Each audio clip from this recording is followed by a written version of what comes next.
hello everyone, and welcome back to another episode of HealthWise, where we discuss different health topics with the aim to educate you, our listening audience. Tonight, we are going to continue with the topic from last week, antenatal care and newborn health. I am your host, Dr. Joeann Davis. And I'm your co-host, Clilia Davis, and this evening we are going to welcome back our lovely guest, Nurse Mary Caines, clinical instructor, and also Nurse Doris Bradshaw-Smith, community nurse manager. On tonight's show, we'll be featuring medical personnel and our personality spotlight, as well as have a look at what's happening at the JNF hospital in the local medical bulletin with Dr. Jensen Morton. We're going to take a quick break and we'll be right back in just a moment.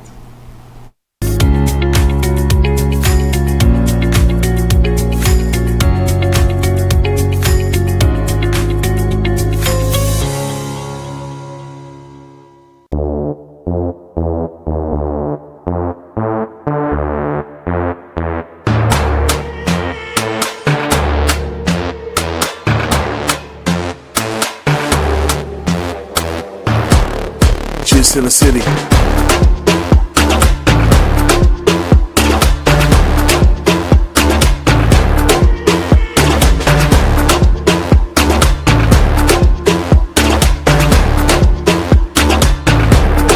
Just in the city.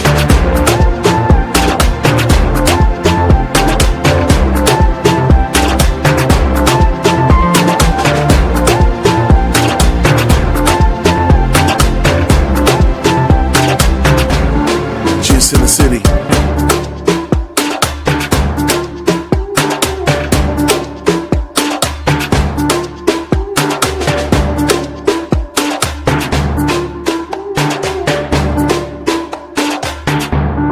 Just in the city.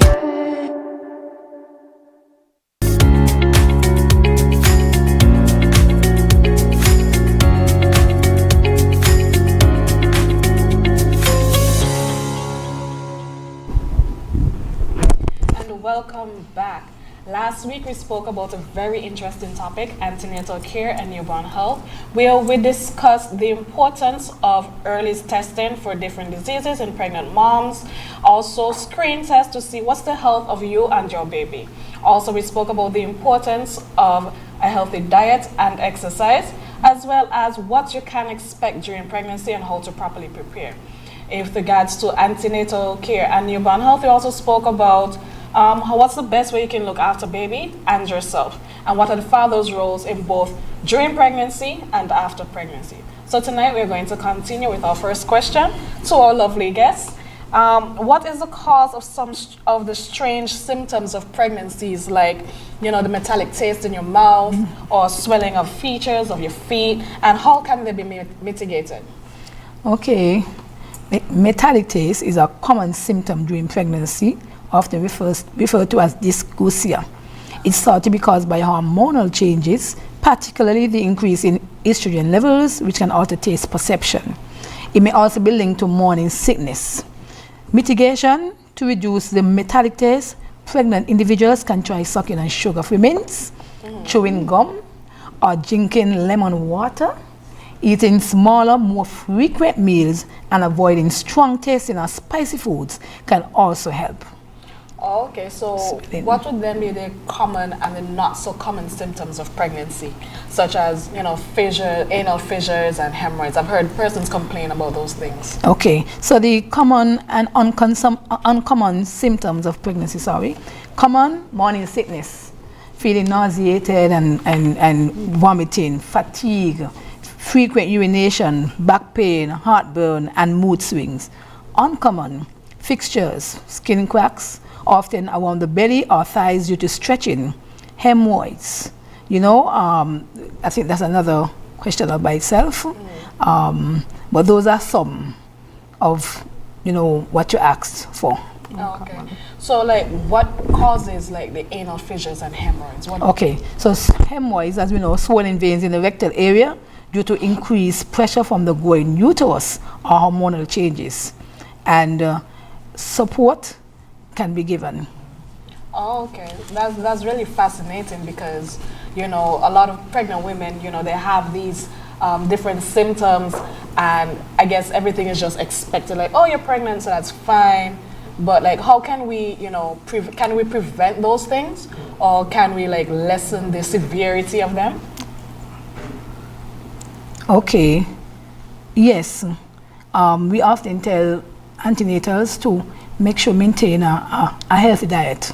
A diet that is rich in fiber. You make sure you take your oats, drink plenty of water, eat your banana and so forth, especially if you know you're experiencing such. Yes. Okay, so basically the hemorrhoids are caused by like excessive pressure, as you say, from the uterus. Yes. Right, and I'm guessing that the pressure, the weight of the uterus can also lead to constipation. Yes. Oh, okay then. So many complain of the iron intake too. The iron intake? Yes. They said that the iron would sometimes make them constipated. Okay. Okay. Yes, I have heard persons complain of that. Some of my friends who are pregnant, they have said such as that. So basically, yes, iron is important. Do you think they should cut back on the iron? Like stop taking the iron, or vitamin C? No, they should add the vitamin C also to the iron. I don't think they should stop. Okay. Some would say that the doctor would add a specific vitamin, or basically tell them increase their water intake. To help alleviate the discomfort. Some of the discomfort. Yes.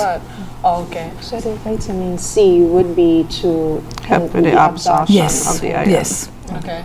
You're listening, ladies, the vitamin C is used to help with the absorption of the iron. So if you're experiencing constipation because you're taking the iron tablets, or as Nurse Bradshaw-Smith said, because of the pressure of the uterus on the intestines causing to constipation, you don't stop with the antenatal care. What you do, you take a closer look at your diet.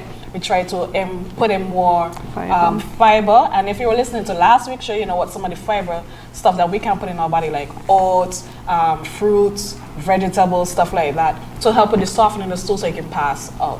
And then with hemorrhoids, it's caused by the pressure on the anus, on the rectal area, and that causes the bulging of the veins to come down. So sometimes you can feel it. Some persons feel like they feel like a little flesh there when they wipe. Sometimes it bleeds. Unfortunately, it is a common symptom of pregnancy, but these are the things we can do to mitigate it. All right? So we're gonna take a quick break, and then we'll be back shortly as we continue this most interesting topic. All right?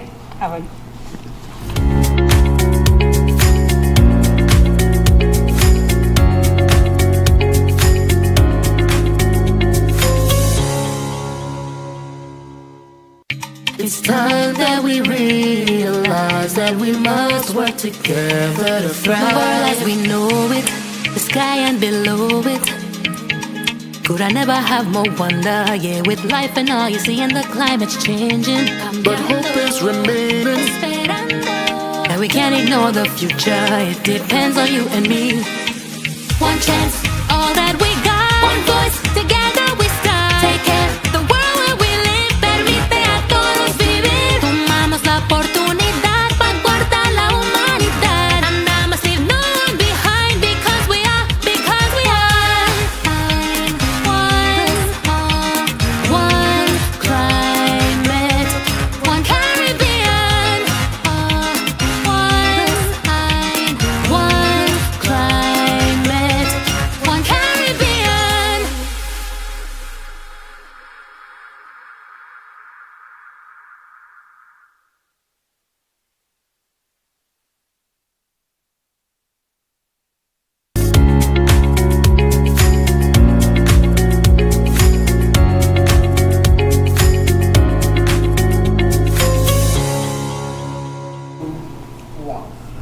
And welcome back as we continue with this interesting topic.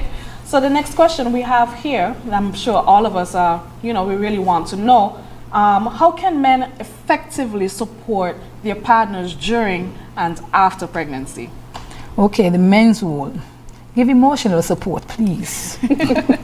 Being present, listening, offering empathy, and providing reassurance can significantly ease your partner's mental and emotional burden, you know, because so many men do not, I don't think, some men do not understand what is going on. There are so many hormonal changes. Some men feel as if the woman is pretending and she's playing, or she tell lawyer, she just a play.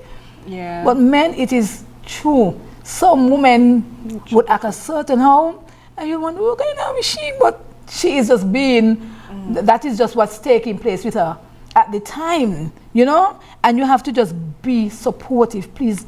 If it's just to sit down and listen to your partner, just to listen. Even if she is like she's making too much sense. Yeah. Just to hear her out, you know? Give her physical support. Helping with household tasks. Helping with household tasks. Come on, because a woman is pregnant 7-8 months. You don't expect her to go into the kitchen and you come home from work and ready food. You know, you have to show and give physical support. Help with the household task. Attend prenatal appointments. I'm telling you, this is a plus. When that woman sees you coming to prenatal appointment with her, that's a plus. She's going to boast about you. She's going to boast about you. And ensuring your partner gets enough rest. Rub she foot. Rub she back. When she eat, babes, I love you. You know, it does so much, especially for the fetus. It does so much for the unborn child. These are all important things that you can do. After birth now, you help with newborn care. It's not just the mother alone. I often tell my postnatal mummies, that, sweetheart, if you could express the milk in the bottle and give daddy, especially at night, nothing is wrong with that. It's not just the lady supposed to stay up at night. True. The men have a role to play too. So after birth, you help with newborn care. You change the nappies, change the diapers. You assist with postnatal recovery and give your partner time to rest, especially if that person had a CS, you know, because you don't want nothing to happen after the CS, right? So be, you know, be supportive, be there. Listen. If you got to just pretend to him, listen sometimes. Listen.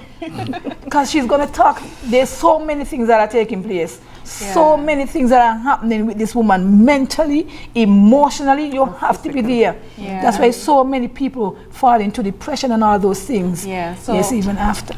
So because what we as not just men and women, but what everyone needs to understand, that these changes are also very scary to the woman. Even if it's her body, she's very nervous, right? And she's trying to express, especially if she's a first-time mom, right? And her emotions are all over the place and stuff like that. So with regards to postnatal care and the emotional imbalance of the pregnant women or postnatal women, we heard the term postpartum depression. How is it different from postpartum psychosis, and what are they? Okay, so postpartum depression versus postpartum psychosis. Postpartum depression affects many new mothers with symptoms such as sadness, fatigue, anxiety, and difficulty bonding with baby. Trust me, there have been some serious scenarios, serious cases where mommies push baby away. Yes, sometimes it reach to a place where it becomes so detrimental. You know, you have to take that baby from that mommy. And you know, it usually occurs within the first few weeks to months after childbirth.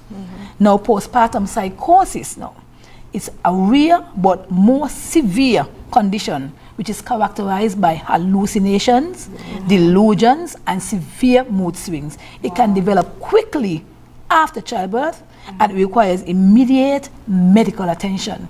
So that is why the support especially is so needed, you know, because sometimes when a mommy does not have that love, you know, that significant other, that baby daddy, that husband are, you know, not around, it can mentally, I'm telling you, she might look a certain way in the pregnancy, but after, everything just come down on that person, and the person takes it on, and this is how severe it can get. Postpartum depression symptoms, as I said, being irritated, sadness, fatigue, sleep disturbances, and feelings of inadequacy. Symptoms for postpartum psychosis: extreme confusion, paranoia, hallucinations, delusions, and impulsive behavior. It is a psychiatric emergency and requires, as I said, immediate professional care. How can one manage it? Yes, how can we manage that? Because I know, you know, some women feel that inadequate feeling, you know, they feel like they're not good enough. Some people say that, you know, they wish they never got the child and they try to push it out. But how can we manage it? Because, you know, some people say like, oh, some people might say that's OBO, you're a wicked mother, you're a bad mother, and it's intentional, right? And that's another story by itself. Yeah. The social ramifications. Yeah, the social Trust me, ramifications. that's another story of by it. itself. It's a bit scary. So how do we manage that? So postpartum depression, counseling, support groups. Many people that say that they don't have that confidant. Sometimes in this life, I always believe that you need somebody to speak to, even if it's just one person, you know. So you must have support groups and sometimes, you know, medications as antidepressants, which can help manage the symptoms. But for postpartum psychosis, this requires immediate intervention, often hospitalization, antipsychotic medications, and psychotherapy. Wow. Okay, so as we know, what we've heard, this is very serious. And if you know anyone who might be experiencing something like this, or if you yourself think that, you know, you might be experiencing something like this, it's very important that you reach out, don't hold it to yourself, right? And if you know someone who might be experiencing postpartum psychosis, get them immediate attention, immediate medical attention, okay? We want you guys to leave with that message in mind. So, we spoke about postpartum depression, postpartum psychosis. What about the recovery process after delivery, whether it's via vaginal birth or C-section?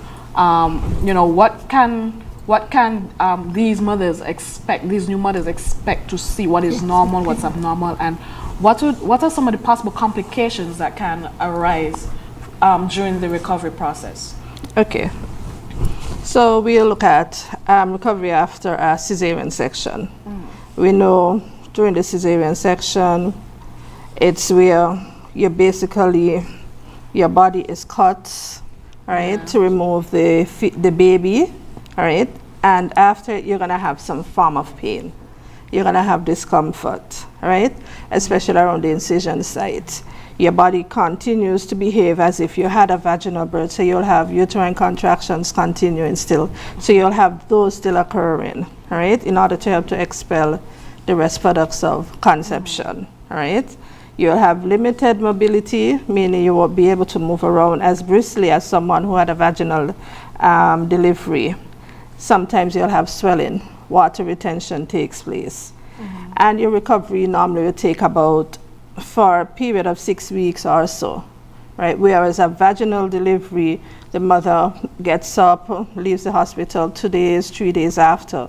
But for a cesarean section, you might have another day, 3-4 days in the hospital recovering, all right? And for cesarean section, we want you to look out for any signs of infection around the upside, any swelling, any redness around the area, any discharge from the upside, from the cesarean site, right? If you have any pains in your calf, any swelling in the calf that feels something that feels uncomfortable, right? You look for some persons that continue to experience the pain. Fever, you always look to find out if you have any fever, all right? And if these symptoms persist, then you know you seek medical attention, all right? Okay. So for some women after a cesarean section, they, as you said, they can experience a fever and stuff like that. What about problems with the uterus afterwards? Like, what if they start smelling like a foul scent coming out, or you know, sometimes you have bleeding after delivery, whether it's via vaginal birth or cesarean. When would that bleeding be considered abnormal? All right. So normal pregnancy At the end of the pregnancy, you'll always have some form of bleeding. That's just your body getting rid of the extra products of conception. So you'll have bleeding for a couple days after. Some persons for up to 4, 5, 6 days after you'll have, and the bleeding should lessen. Right? If you start to have a foul smelling, we always encourage mothers after vaginal birth, cesarean, always to change your pad frequently. Because once you leave the pad on too long, then you'll have bacteria building up from the blood. So you change your pads frequently. You do your hygiene care. Right? Moms who had vaginal birth and you'll have a episiotomy or you've got a laceration, we always encourage them to do sitz baths. And we encourage a sitz bath after discharge, right? So those will help to reduce any odor that they may have, all right? If the odor persists and the uterus is not contracting, you're having persistent abdominal pain, notify the doctors, the nurses while you're in hospital, or even when you go to the health center, you notify them, because those become abnormal after. Okay. Okay? So at what point in time do you think that a mom who's recovering from, this, because it's a trauma that she's experiencing, at what point in time do you think is a sign that she should be like, okay, I am definitely not well and I need to go to the hospital, or I need to see a doctor as quickly as possible? Okay. What we always encourage mothers after birth, when they get home, first they visit the health centers with the baby, and if they're having any challenges, they always speak to the nurse at the health centers. If you're having persistent fever, persistent abdominal pain, you're having a discharge from the cesarean section or even from the vagina that's abnormal, because after pregnancy, the bleeding changes color and then it lessens. But if it is continues and becomes where there's an odor, you need to seek medical assistance. Contact your doctor or go to the health center and they will do the assessment and then refer you back to your doctor. Okay. And just one more question. In the recovery period, I know some women might wonder what time is it okay for them to start having sexual activity again? Some persons say you have to wait a year. No. That is not true. 6 weeks, 6 months. So what's the truth? How can we debunk the myth behind it? You want to answer? Okay. Normally from 6 weeks for those that had SVD, a spontaneous vaginal delivery, and for CS 8 weeks. 8 weeks. Yeah, as long as they're okay and proper. Let me ask the question, because this is something that we ladies would ask. Suppose I'm ready to have sex again. Okay. If you're not bleeding and you're okay. What's considered okay? What's considered okay? I might think I'm okay, but my body's not okay. So because okay? remember, we deal with hormones. Can I say something though? I have heard so many ladies would say, "Me done gone 6 months," like literally willful. Actually, they would tell their significant other that, and the men are not educated. They don't know exactly what is going on, so they will use that. Some ladies use it, to be honest, and say, almost a year now, and when are you ready? When you're ready. And and it is not true. But normally, because the postpartum period is up to 6 weeks after delivery, we encourage mothers to wait until the end of the 6 weeks. Yes, and we encourage them to start some kind of family planning method. Because trust me, there have been mommies, there have been mothers that get 2 children in 1 year. Right after the delivery of... Yes, 2 in 1 year. So what is the recommended time to have another child though? Well, your uterus, come on, you got to rest. So about a year, 2 years? I would say 2. 2 for vaginal, and normally we stretch the cesarean section up to 5. Up to 5. Because your body needs time to heal and to get back. Yes. Okay. Yes. So, just to break it down, and just to let the audience also know that we do family planning at the health center, please. You are welcome to come. We have the different types of methods. We have the 3 months injection. We have the 2 months injection. We all know the popular Depo-Provera. Yes. We have the Novisterat, that's the 2 months. You understand? We have the Mesingina. You understand? We have the pills. I've heard so many people say they go to the, different areas to look for the pills and, and so forth. But we do it all. Even the IUD, one of our nurses are trained, trained in inserting the IUD, and the health center gives so many free services. So these are the services that are offered, and every time I'm here, I'm going to say it. It is free, free, free. Please utilize your health center. Thank you. All right. So listening audience, right? As Nurse Bradshaw-Smith said, the healthcare centers give you options, give you free options, so you can choose which contraceptives you can take. And the famous condoms, please. You have to use your condoms. Exactly. It's not just for women alone. It's also for the men. Yes, right. Please. And in the postpartum period, in the recovery period, men try to be a little bit patient with your women. Kindly, please, we beg. You can be patient for up to 6 weeks. Women, yes, the postpartum period ends at 6 weeks, but it's also, you can choose to have sex depending on your body and how you feel, because no one can tell you how your body feels except for you. So if you need 6 months, a year, you just don't feel like it, explain to your partner. Partners, please try your best to understand, right? Try your best to understand and work together. And family planning is extremely important. Yes. You don't want that, because some of the myths is that, if you're breastfeeding, you can't get pregnant. As the nurses just said, you can get pregnant within that. You can have 2 pregnancies within the same year, right? And if that's not what you want, don't go looking for it. But just to clarify something, it is said that for 6 months, if you do exclusive breastfeeding, it can be used as a method also. Contraception. Yes. Right, so look at that. We learned something else new tonight, okay? So with that in mind, we're going to take a quick break and we're going to be right back as we continue this interesting topic. Don't go anywhere.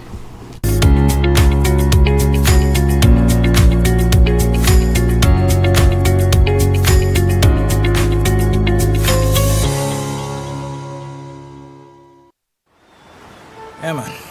Another day in the books.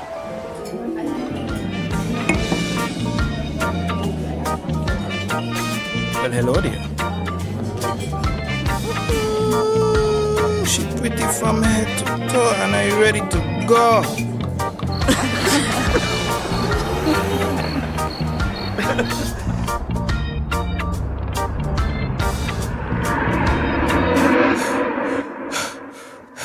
Wait there. Whew. Can't afford to slip up. Not even in my dreams.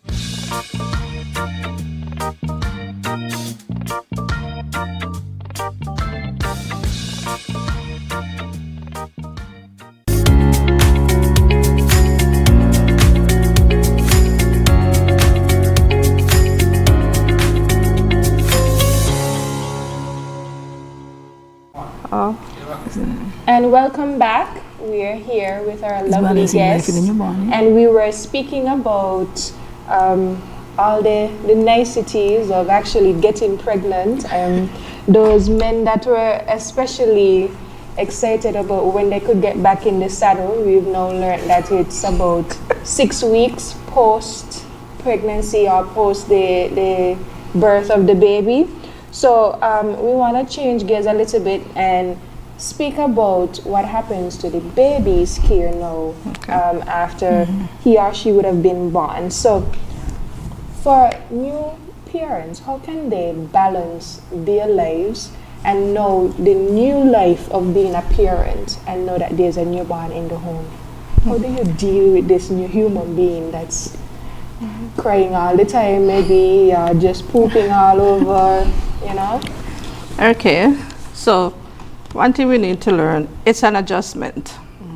Having a new baby is an adjustment, all right? And during the pregnancy, you are preparing for that adjustment. So When baby is here, you start to have more time management. Your organizational skills change. You're prioritizing, all right, your task. You maintain your flexibility because, you have baby, might have young children, then you have house chores. So you try to maintain your flexibility dealing with each task as you go along. And don't be afraid to ask for help. Yeah. Right. Ask for help, all right? Everybody has a community or should have a community that they can lean on when they need help, all right? So reach out to your community. Self-care is crucial, all right? You have to maintain your physical and your mental health. We talk about postpartum depression. If you're overwhelmed, you have anxiety, dealing with baby, dealing with all the other things that comes with pregnancy, and then still have to deal with yourself, then you can lead to depression. So take your breaks, Just pace take yourself. your rest when possible, all right? Rely on your friends, your family. The health centers have nurses. What we do when mothers leave the hospital, we provide them with a small card with names of nurses in order to help them with breastfeeding support. All right, so you can reach out to the nurses and they will be there for you to help you with breastfeeding support. All right, so it's for the new moms, it's a learning experience. And then your dads. And the new dads. Thank So you. Thank you very much. Thank you so much. it's a learning, it's a learning experience. Don't forget them. Don't But forget them. rely on your community, rely on the grandparents, rely on those who within your church community, your work community that can help you to balance it out with a new baby. Don't try to do it on your own. Right. All right? It takes a village to raise a child, and you go back to that. Yes. All right? Correct. In the context of St. Kitts and Nevis, we have maternity leave, which is 3 months. I Yes. think that needs to be extended. the support. Okay, so I was Until- going to ask a twofold question. What is your opinion on that being 3 months and then being expected to go back To into the working. workforce if you are full-time mom or something like that?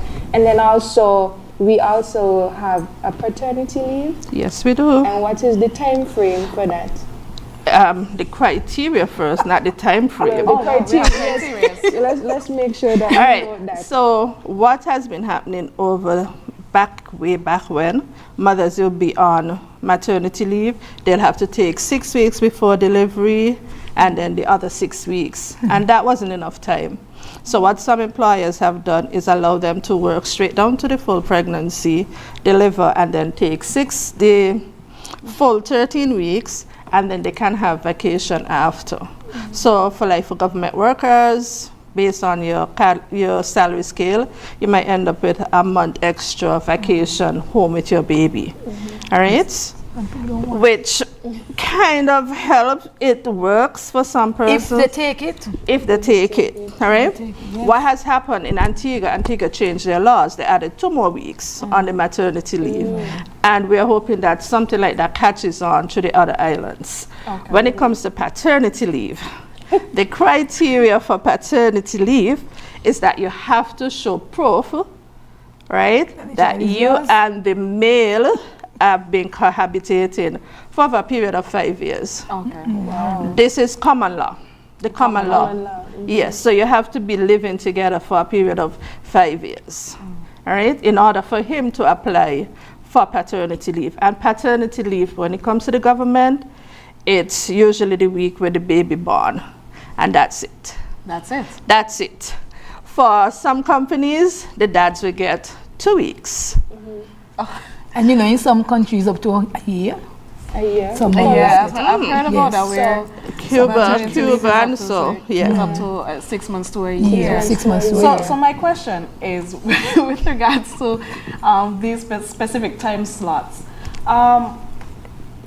what if during pregnancy mom can't go to work because of, Infant. bed rest, They different normally get complications? sick leave. And So that's considered sick leave. Yes. And then the 3 months after baby is born, Will be maternity. that's the maternity. and that's leave. maternity leave. Yes.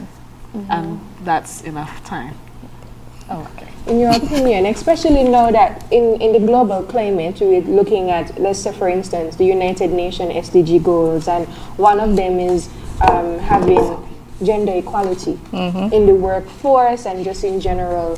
So I beg to maybe play devil's advocate a little bit and said, well, if that is the case, are we being equitable with the paternity versus the maternity? And then it also, okay, the justification is that, well, if the dad is, to me, if the dad is supportive, but if the dad is not there, how do you justify, what's the criteria now to being make sure that the supportive? dad is there? well, I guess is the mommy would The say. other part about the paternity leave is that he cannot have any other children. He is only given 2 children within the paternity period.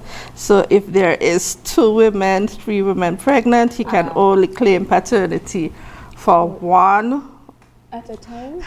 Okay, It's so if they, lot. if it's a nuance to it. Wow. Yes. So a lot of moving parts that we really have to take into consideration, but I think it begs a lot of questions, because I know some dads maybe, and especially the ones that actually want to be yes, there. there are some very Some will take, some will do there are the some fathers that are vacation. very supportive. They will take the vacation time period around the time that the baby, the delivery of the child. Correct. And then that would help the mom, to support the mom. A month home with mom, 2 weeks home with mom, it's not enough time for mom to help with her recovery and actually dealing with her newborn. Exactly. Right? Especially if she doesn't have like her parents or his parents to fall back on. Right, Yes. that community that we really need. So in terms of perhaps breastfeeding, what are some of the management tools that both mom and dad could use, but specifically mom for breastfeeding? In terms of maybe pumping, and if you pump, what's the time you could have breast Have milk? that issue. Okay. All right. Okay. So when it comes to breastfeeding, all right, we have a video that we can show. All right. So, and we also have some information that we're going to show in terms of correct positioning of the baby on the breast. So this video is just showing you that first I stimulate the baby in order for the baby to open its mouth and latch onto the breast. Right? We have to make sure that baby is ready for feeding. My positioning has to be, I have to be comfortable. All right? Because breastfeeding can be a lengthy period. All right? Rocking, singing to baby, keeping eye contact. The line that I drew, that was to show that the baby has to be well supported within my arm and my elbow. So the baby should be in a line, a straight line. The ears, the shoulders, and the back should be in a straight line. All right? Once baby has finished feeding, we burp baby. All right? Allow baby to burp. So we tap baby back lightly. All right? So the positioning of the baby on the breast is critical, it's key. Right? Then express it. As you can see, there's a C shape. My thumb and my index finger forms a C shape around the breast. And that's the same shape you'll hold when you're holding the breast for breastfeeding. All right? And you don't squeeze down nor rub down. Otherwise, you'll have bruising of the tissue of the breast. Okay. So you're just gently pressing. So the areas around the areola, outside of the areola is where you're going to be pressing. All right? Mothers ask about cracked nipples. That's something there where you use your colostrum, use your breast milk to rub around the nipples to help them. Not Vaseline or anything, please. Just your breast milk. Yes. All right? And then we have positioning for 2 babies. Twin, you have a twin. And sometimes you have a smaller baby at home with your newborn. They get jealous, they want to continue to breastfeed. Yes, and you don't stop them. You continue to breastfeed, yes. All right? Wow. All right. That was a lot of useful information. So, do you think, is there a difference in terms of the overall health of somebody who breastfeeds versus just bottle feeding? Okay, when it comes to breastfeeding, As I said Breast last is week, best. the breast is best, and we have more intelligent babies from Skin. breast milk. Clean. Breast milk has all the antibodies that the baby Yes. needs. They are smarter. It's just, yeah. Okay. All right then. So, as you heard, we just covered the different techniques that you can use whether you have one baby or two. I think this is a very interesting topic. However, we're going to take a quick break and we'll be back where we can finish answering these very pertinent questions.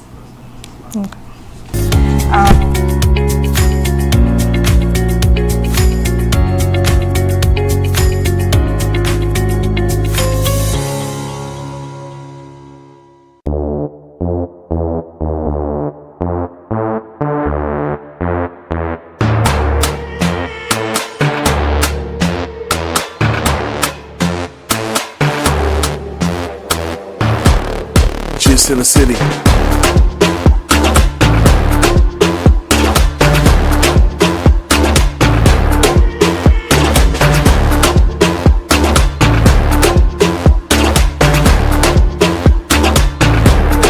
Cheers in the city.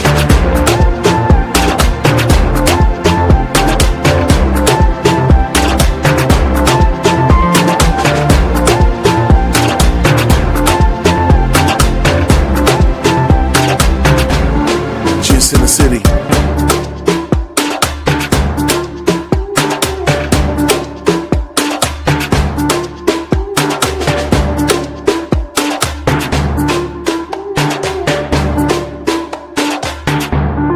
Cheers in the city.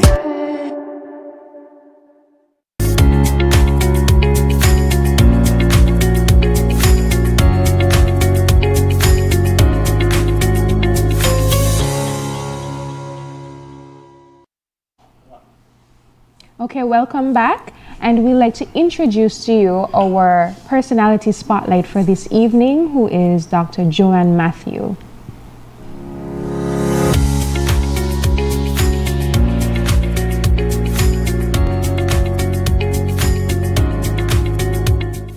Dr. Joeann Matthew was born in St. Kitts and Nevis. She attended the University of the West Indies Mona campus in Jamaica and graduated with a Bachelor's of Medicine and Surgery degree in 2016. Dr. Matthew has been working in the Federation of St. Kitts and Nevis as a medical doctor since 2017. She worked at the JNF General Hospital for several years until being transferred to work as a district medical officer. She currently works at the Basse-Terre Health Center, where she enjoys serving the residents of West Basse-Terre. Our medical personality is Dr. Joeann Matthew.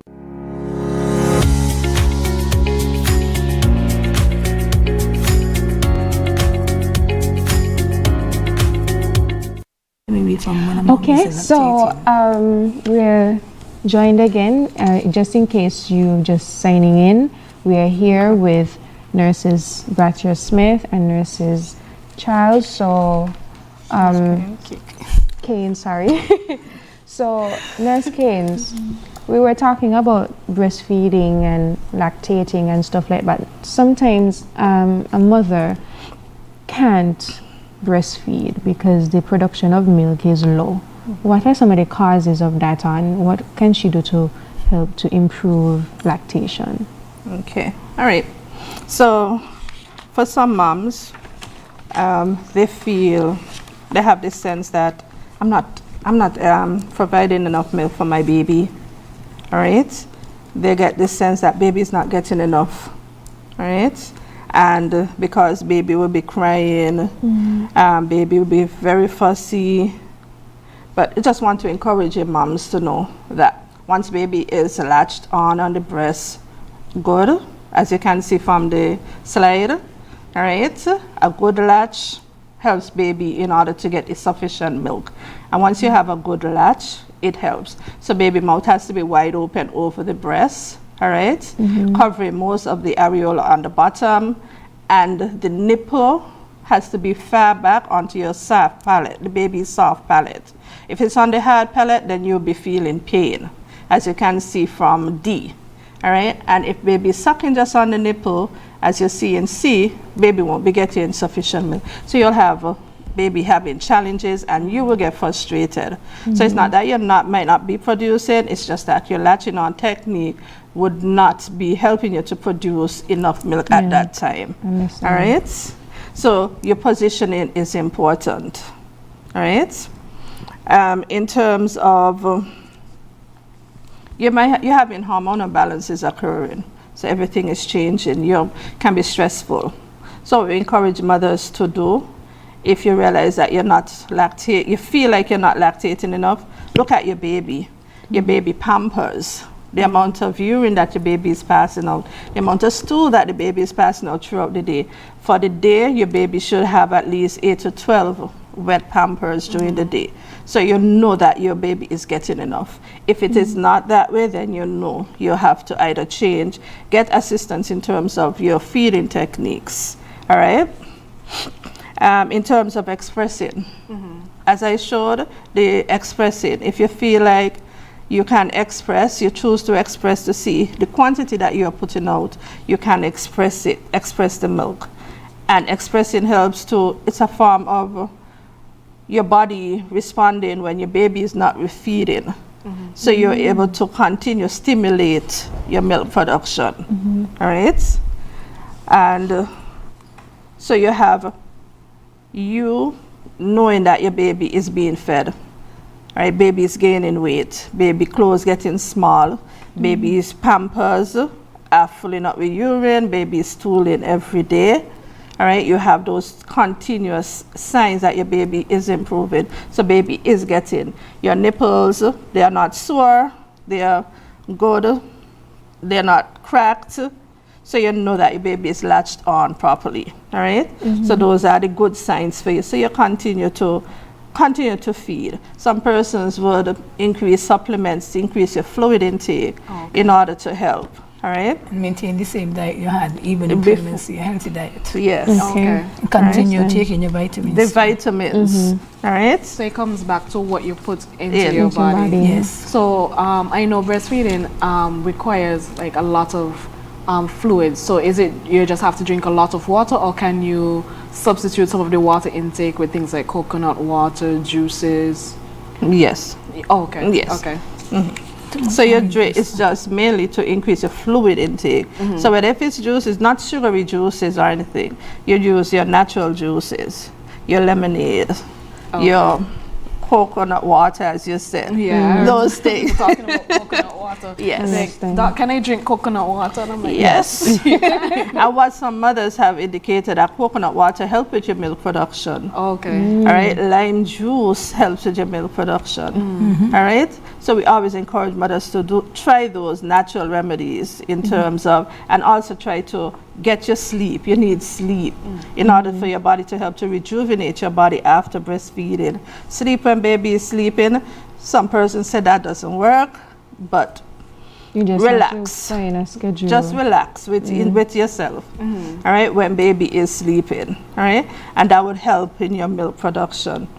Once you're more relaxed, and when it comes to one thing with breastfeeding, if you're disturbed, you're stressed out, your milk production is going to start to decrease. So you have to have that. You have to find a way to release your stress. You take a walk. Rejuvenate yourself. Daddy. Give daddy. Daddy can be a Give stress daddy the reliever. baby. Yes. Yes. So daddy help. So if you have express milk that's there for baby, you give it to daddy, and daddy can feed baby while you rest. What about the storage of breast milk? All right. For the storage of breast milk, there is a slide. All right, that indicates how long breast milk can be stored. So normally on the counter, once it's freshly expressed, we can leave it on the counter up to 4 hours. Okay. All right, room and you temperature. can feed the baby from that. In the fridge itself, all right, so we have it here. In the fridge, you can have it up to 4 days in the refrigerator. In a freezer, up to 6 months. Some in a deep freeze, up to 12 months. Wow. So breast milk can be stored for a very long time. How do you heat it up when you need it? You don't put it on this direct stove, nor you put it in the microwave. You put it in some boiling water and you heat it so baby can have it to drink. All right?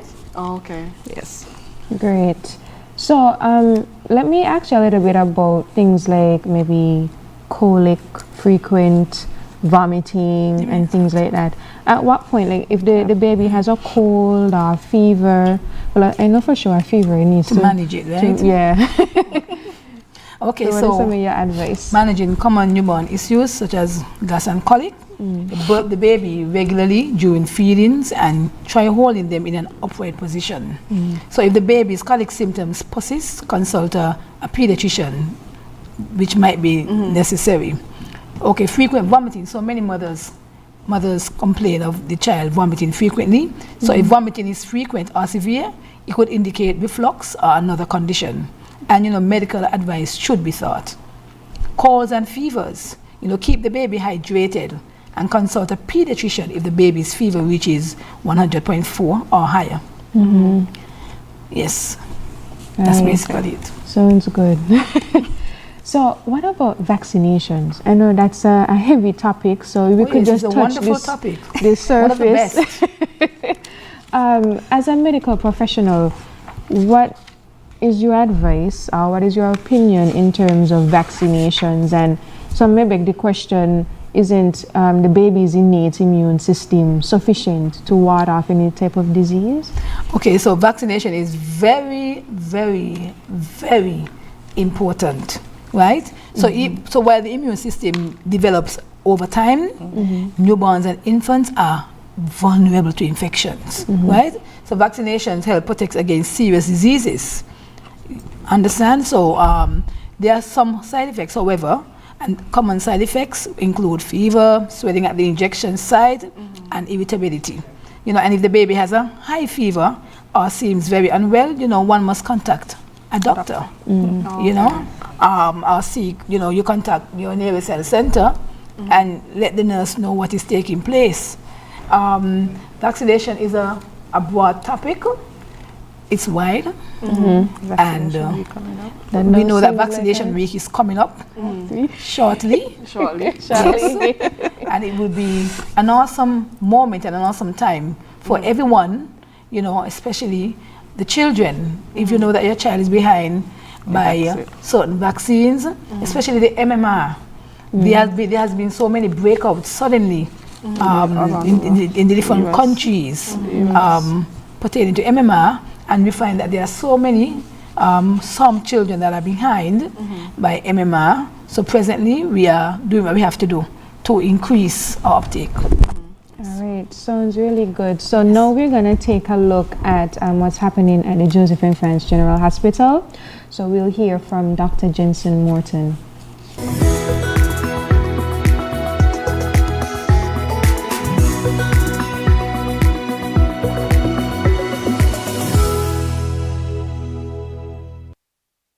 I'm Dr. Jensen Morton. I'm the Director of Health Institutions in the Ministry of Health, and today we're at the Josephine France General Hospital in the Pediatrics Ward, and in a special part of the Pediatrics Ward.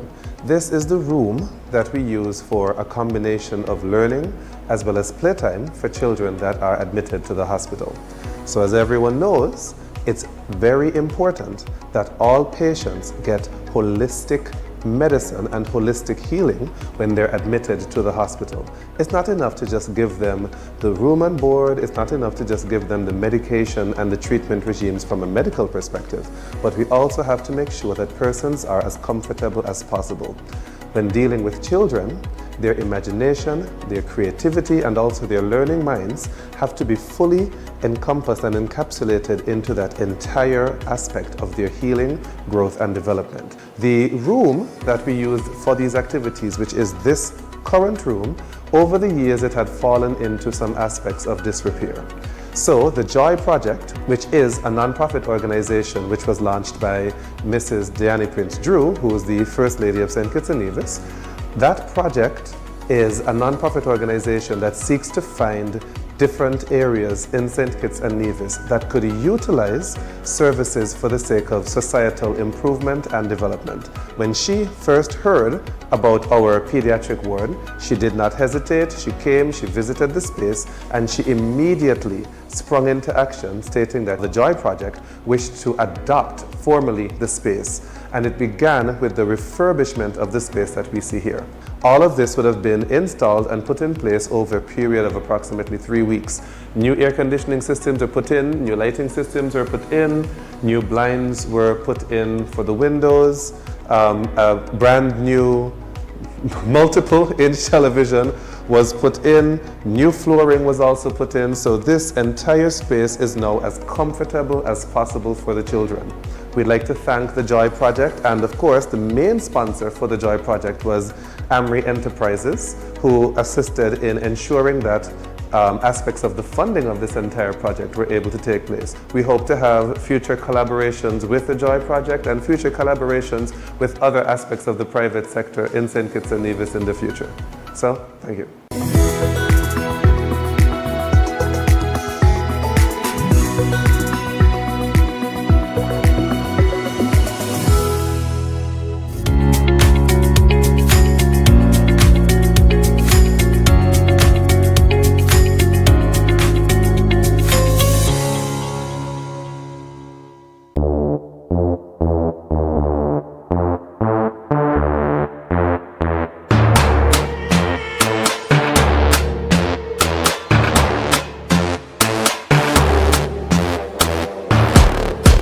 In the city.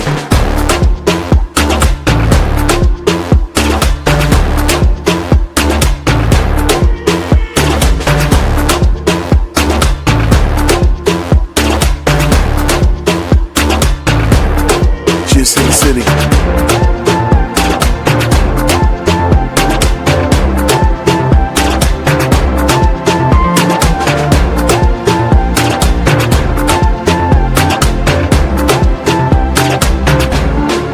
In the city.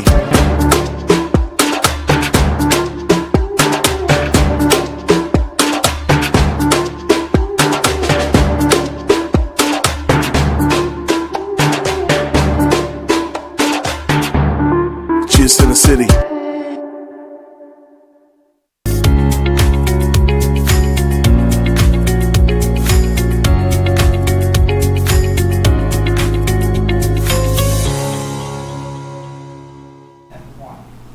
And welcome back, everyone. We're just coming at the end of our show, so we're going to do a quick recap about what we were discussing tonight. So tonight's topic was antenatal care and newborn health, part 2.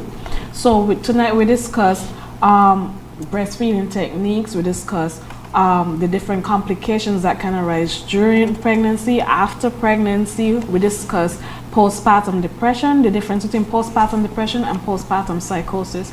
And we also spoke about how can fathers be an effective support to the new mothers and to mothers. We also touched on a little bit of, the amount of time needed and different cues from baby, right? So as we continue with the help tip, the help tip for this week actually is follow your baby's cues, not the clock. And Nurse Bradshaw-Smith is going to give us a bit of context of what that is. Okay, early cues. I'm hungry, stirring, mouth opening, turning head, seeking, wooting. So we're going to ask for this slide so that our audience can see exactly what we're talking about when we talk about baby's cues.